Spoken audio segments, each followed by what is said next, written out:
What is up, everyone? Today what I'm going to be covering is how to get these King of the Race cars faster, and obviously we are on the Wildflower account right now just to kind of show you. Not logged on, but you know what I mean. This is not a cheat, this is not a hack, these are just simple tips to help you get there faster. So obviously you really want to get these cars, right? You know, you think probably the pirc looks really cool, the wach looks really cool, the manta, the lacan, probably not the police member, but the McLarens all look pretty cool, and then the Wild 500. All of these cars look very, very cool, and you're like, well, this is gonna take forever. Why even bother trying? And in some ways, it's kind of true. When you have the Wild 500, you'd probably have to grind like 500 races a day for like 4 years to get that, as Wildfire did. So that's obviously something that's kind of hard. That being said, however, for stuff like the lacan or the mantaray, these are much easier things that you could possibly get soon. And the main thing that restricts people is like, well, I don't want to grind 1,000 races a day, and that's kind of where you have the short kind of mindset. So if you think that you'd have to do 1,000 races a day for 50 straight days to get the lacan in 50 days, that's kind of true.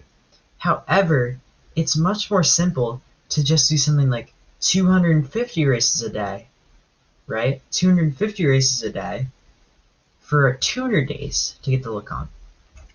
Let's go to calculator, right? Calculator, our great friend, the calculator.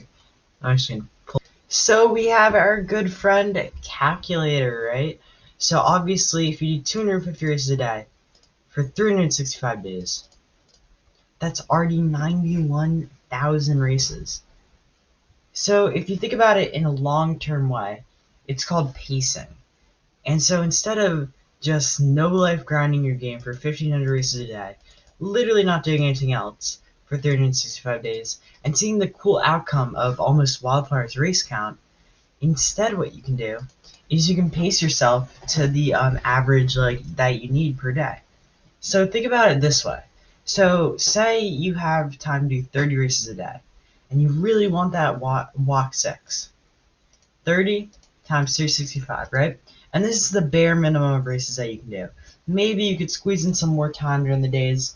So 30 times 365, this is literally you not trying at all. That's 10,000 races a year. So, or actually 11,000. So 11,000 races a year means that in 3 years you will get the wach.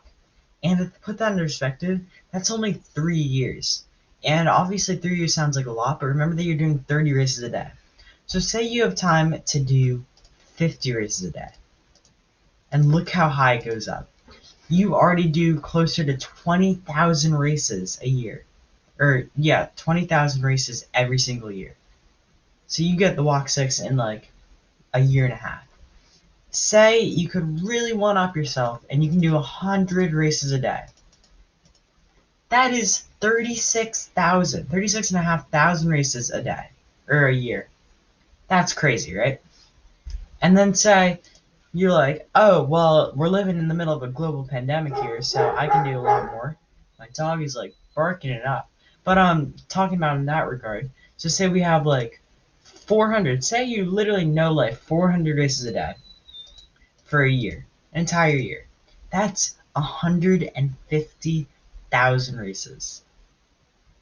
Pacing is one of the things that people in the nitrotype community just look like, or just don't pay attention to in general. It's something that really should be paid attention to more because it's really important. I just think in general, if we can see that, then it'll be much better. Thank you everyone for watching today. I hope you all enjoyed. Be sure to pace. Tell me how many races a year you do. My dog is like whining in the background. But yeah, thank you everyone for watching, and peace out.